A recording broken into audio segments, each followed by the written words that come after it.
il n'y a plus de touristes, il n'y a que des cochons en Corse aussi. Je veux dire, il y a 1 million de touristes qui viennent, on n'a pas 1 million de porcs en Corse, il y a des choix.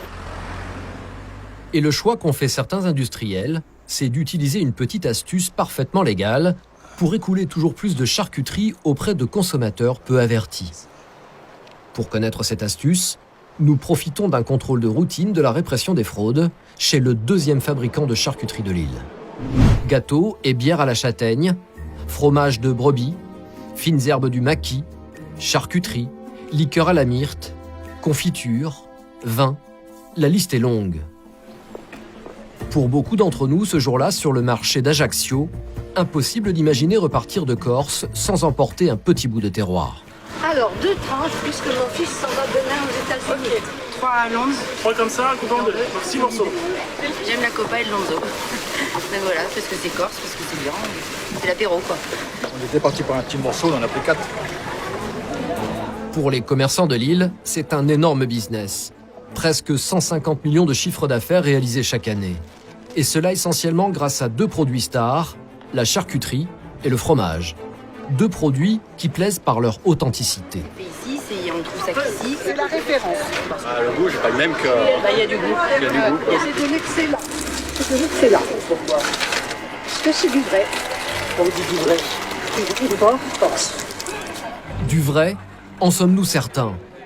Car les fermiers corses ne produisent que 900 tonnes de produits à base de cochon. Or, ce sont 10 fois plus de saucissons et jambons qui sont vendus chaque année sur les marchés. Et c'est encore pire pour le fromage. Alors que la production locale a quasiment disparu, des milliers de tonnes sont écoulées auprès des touristes. Comment les commerçants corses réussissent-ils ce tour de passe-passe? Qu'y a-t-il vraiment dans les produits locaux que nous achetons en toute confiance?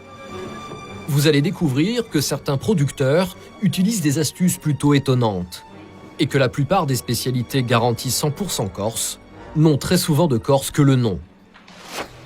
Murato, perché dans les montagnes corses.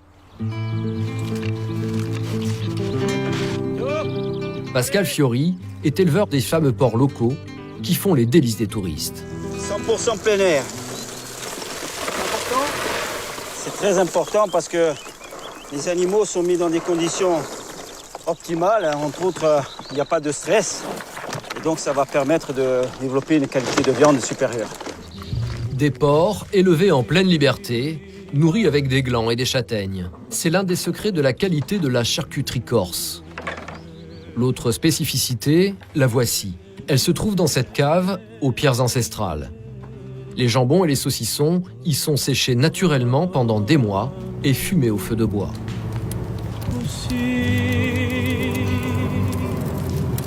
On va pouvoir, grâce à la cave et aux pierres, développer vraiment des arômes vraiment que tu ne peux pas reproduire, quoi.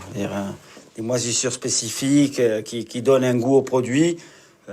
Après, même si tu veux, à l'aveugle, tu reconnais le produit parce que c'est marqué par l'affinage en cave. Le problème, c'est que des éleveurs corses de porcs comme Pascal, il n'y en a presque plus dans les montagnes.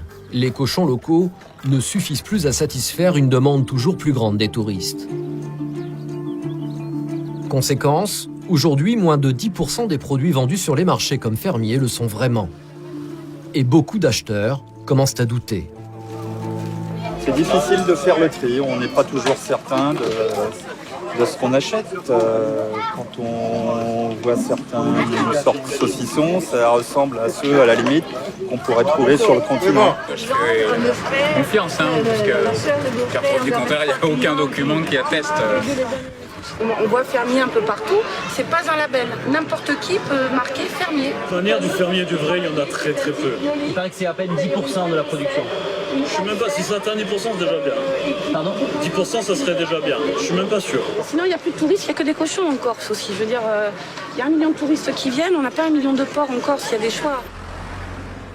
Et le choix qu'ont fait certains industriels, c'est d'utiliser une petite astuce parfaitement légale pour écouler toujours plus de charcuterie auprès de consommateurs peu avertis. Pour connaître cette astuce, nous profitons d'un contrôle de routine de la répression des fraudes chez le 2e fabricant de charcuterie de l'île. 20 employés, 6 millions de chiffres d'affaires, 1200 tonnes de charcuterie travaillées par an.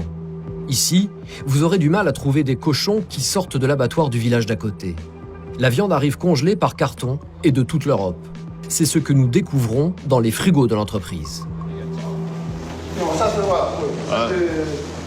Donc là, par exemple, qu'est-ce que vous avez là? Du carré? Là, j'ai reçu du carré de porc. Carré de porc, donc en congelé. En congelé, qui est destiné à faire du lonzo. D'accord, d'accord, d'accord. Donc là, c'est mis à décongeler et ça va être travaillé... Ça va être travaillé dans 4-5 jours en attendant la phase de décongélation. Donc origine France, produits congelés, carré sans os. Ça, c'est de la viande qui vient de Bretagne. Oui, c'est des produits congelés, c'est de la viande qui vient de Bretagne et qui va être ensuite travaillée pour faire un produit qui est du lonzo. Ça, c'est des porcs qui sont élevés en batterie. Non, non, non. C'est des porcs, oui, élevés en batterie. Si vous appelez ça en batterie, mais élevés en box. Bon, oui, c'est de la batterie. C'est pas du plein air. C'est pour différencier le porc de plein air de porc de batterie. C'est du porc de batterie, effectivement. C'est possible de faire une charcuterie de qualité même avec des porcs de batterie? Tout à fait, madame. Ouais. Des carcasses de porc élevées en batterie, pas un gramme de matière première corse, mais de la viande qui arrive congelée. Voilà ce que l'on vend aux touristes comme des produits de terroir typiquement corse, et tout cela est parfaitement légal.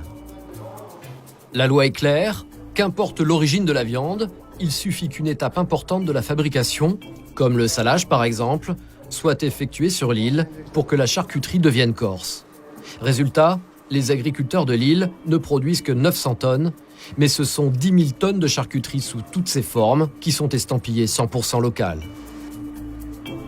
Une carte de l'île de beauté, une tête de mort, le tour est joué et les bénéfices se comptent en millions. Et pour accroître leurs profits, les industriels n'ont pas hésité à carrément inventer de nouveaux produits qui n'existaient pas dans la tradition corse. Pour le découvrir, nous nous rendons en caméra cachée dans une petite épicerie du sud d'Ajaccio. Ici, on promet une charcuterie dite de premier choix. La commerçante nous assure que tous les produits qu'elle vend sont garantis d'origine. Et juste pour savoir, la provenance, c'est quoi? C'est du continent, surtout d'Italie? Nous, chez nous, on fait que du français. Que de la viande française et des cochons corses. D'accord. Et des vrais cochons corses, nés et élevés en Corse. Ça veut dire quoi, des vrais? Il y a des faux? Hein? Il y a des faux? Ben, il y a des faux, oui. Il y en a qui n'ont jamais vu la Corse et qui sont corses.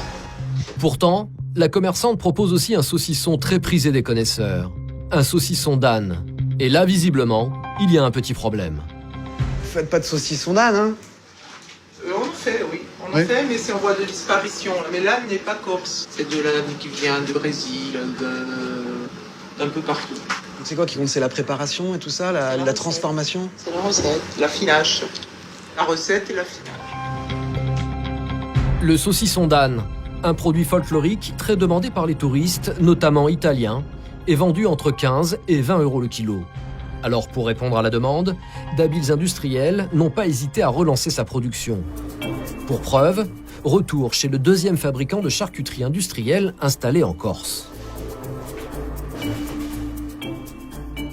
Alors ça, c'est la matière première pour le saucisson d'âne. Donc ça, c'est du congelé que vous recevez en congelé. Oui. Donc c'est mis à décongeler. À décongeler. Et donc à l'origine du saucisson d'âne, donc c'est des pays d'Amérique du Sud, d'accord. Voilà. Donc de l'âne.